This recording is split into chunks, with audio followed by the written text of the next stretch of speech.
Okay, നമുക്ക് നമ്മുടെ അനാലിസിസിലേക്ക് വരാം.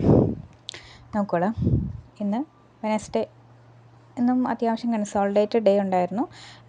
എങ്കിലും നമ്മുടെ സ്ട്രൈക്ക് ലെവൽസ് വെച്ചിട്ട് നമുക്ക് ഐഡൻറ്റിഫൈ ചെയ്യാൻ പറ്റുന്ന ട്രേഡുകൾ നമുക്ക് നോക്കാം. ഇപ്പം നമുക്ക് അത്യാവശ്യം ലിക്വിഡിറ്റി വന്നിട്ടുണ്ട്. അപ്പം നമ്മൾ ഇൻഡെക്സുകളെ നോക്കേണ്ട കാര്യമില്ല. നമുക്ക് ഒറ്റ ഇൻഡെക്സ് നോക്കി നമ്മൾ പഴയത് ചെയ്യുന്നത് പോലെ തന്നെ 3 കൺഫേംഡ് ആകുമ്പോൾ ട്രേഡിനെ പ്ലാൻ ചെയ്താലും മതി. അത് കുറച്ചും കൂടി നമുക്ക് അക്യുറസി തരും, അല്ലെങ്കിൽ നമുക്ക് സേഫായിട്ട് നിൽക്കാൻ സഹായിക്കും. അപ്പോൾ 3 ഒരുപോലെ നോക്കുന്നതിനേക്കാൾ നമുക്ക് ഒറ്റ ഇൻഡെക്സിൻ്റെ തന്നെ 3 കൺഫേംഡ് ആകുന്നത് നോക്കിയാൽ മതി. പല ഇൻഡെക്സുകൾ നോക്കാനായിട്ട് നിൽക്കണമെന്നില്ല. ഓക്കെ, അപ്പോൾ നോക്കിക്കോളാം. ബാങ്ക് നിഫ്റ്റിയുടെ ഇന്നത്തെ സെക്കൻഡ് ക്യാൻഡിൽ നോക്കുക. സെക്കൻഡ് ക്യാൻഡിൽ വന്നത് പി പൊസിഷൻ എന്ത് ചെയ്യുന്നുണ്ട്? സെക്കൻഡ് ക്യാൻഡിൽ പി പൊസിഷൻ വന്ന് ഇടിഞ്ഞ് എങ്ങോട്ട് ചെയ്യുന്നുണ്ട്? ബോൾ ലൈനിനെ ടച്ച് ചെയ്യുന്നുണ്ട്. ഇപ്പുറത്തെ പി പൊസിഷൻ അങ്ങനെ തന്നെയാണ്, ഇടിഞ്ഞ് വന്ന് ബോൾ ലൈൻ ടച്ച് ചെയ്യുന്നുണ്ട്. അപ്പോൾ അവിടെ നിന്നൊരു ഓപ്പോസിറ്റ് ഡയറക്ഷൻ വരും. ഇനി നമുക്ക് സി പൊസിഷനിലേക്ക് വരാം. സി പൊസിഷൻ അതേസമയം കയറി വന്നിട്ട് ബോൾ ലൈൻ ടച്ച് ചെയ്യുന്നുണ്ട്. അപ്പോൾ ബോൾ ലൈൻ സിയിൽ നല്ലൊരു റെസിസ്റ്റൻ്റ് ആയിട്ടും പിയിൽ നല്ലൊരു സപ്പോർട്ടായിട്ടും നിൽക്കുകയാണ്. അപ്പോൾ 3 ഇവിടെ കൺഫേംഡ് ആണല്ലോ. അപ്പോൾ നമുക്ക് എന്ത് ചെയ്യാൻ പറ്റും? ഒരു ഓപ്പോസിറ്റ് ഡയറക്ഷൻസ് കൊടുക്കാനായിട്ട് പറ്റും. ഓക്കെ, അപ്പോൾ നമുക്ക് ഒരു പി ട്രേഡ് ഇവിടെ കൊടുക്കാം. മൂന്നാമത്തെ ക്യാൻഡിൽ നമുക്കൊരു പി ട്രേഡ് കൊടുക്കാം. പി ട്രേഡ് ആക്റ്റീവ് ആയിട്ടുണ്ട്. ഓക്കെ, ആ ഒറ്റ ക്യാൻഡിൽ തന്നെ നമുക്ക് നല്ല രീതിയിൽ പ്രോഫിറ്റ് കിട്ടിയിട്ടുണ്ട്. അപ്പോൾ നമുക്ക് അവിടെ നിന്ന് എക്സിറ്റ് ചെയ്യാനായിട്ട് പറ്റും.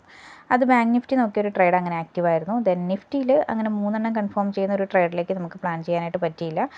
കറക്റ്റ് ആ ഒരു ട്രേഡിലേക്ക് വന്നിട്ടില്ല നിഫ്റ്റി. 3 ഒരുപോലെ വരുന്നില്ല. 2 കൺഫേം ചെയ്യുന്ന ഒരുപാട് ട്രേഡുകളുണ്ടായിരുന്നു. പക്ഷേ 3 കൺഫേം ചെയ്യുന്ന ട്രേഡുകളിലേക്ക് നമുക്ക് വരാൻ പറ്റിയില്ല. പക്ഷേ ഫിൻ നിഫ്റ്റി നമ്മൾ നോക്കുമ്പോഴത്തേക്കും സെക്കൻഡ് ക്യാൻഡിൽ നമുക്ക് എന്ത് കിട്ടി? ബാങ്ക് നിഫ്റ്റി പ്രകാരം ഒരു ട്രേഡ് കിട്ടുന്നു. ഫിൻ നിഫ്റ്റിയിലേക്ക് വരുമ്പോൾ 1, 2, 3, 4, 5, 6th ക്യാൻഡിൽ നമുക്കൊരു ട്രേഡ് ഐഡൻറ്റിഫൈ ചെയ്യാം. അത് നോക്കിക്കേ, 6th ക്യാൻഡിൽ ആയപ്പോഴത്തേക്കും പി ട്രേഡ് ഇറങ്ങി വന്ന് ഫസ്റ്റ് ലെവലിൽ വന്ന് നിൽക്കുന്ന സമയമാണ്. അതേസമയം നമ്മളുടെ സി ട്രേഡ് കയറി ഫസ്റ്റ് ലെവലിലേക്ക് വരുന്നുണ്ട്. ഇറങ്ങിപ്പോയ സി ട്രേഡ് കയറി ഫസ്റ്റ് ലെവലിലേക്ക് വരുന്നുണ്ട്.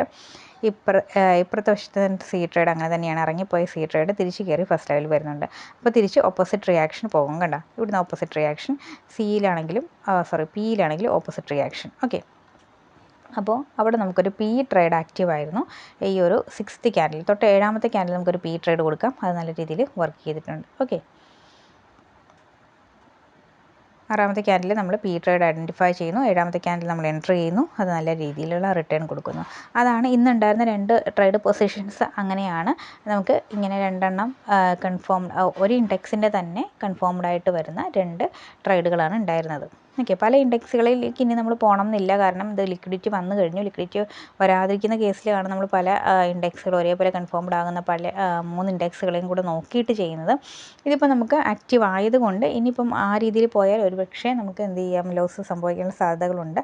ഇവിടെ ലിക്വിഡിറ്റി വന്നതുകൊണ്ട് നിങ്ങൾ എന്ത് ചെയ്യേണ്ട, പല ഇൻഡെക്സുകളെ നോക്കണം. ഒരു ഇൻഡെക്സിൻ്റെ തന്നെ 3 കൺഫേംഡ് ആകുന്ന സിറ്റുവേഷനിലേക്ക് പോയാൽ മാത്രം മതി.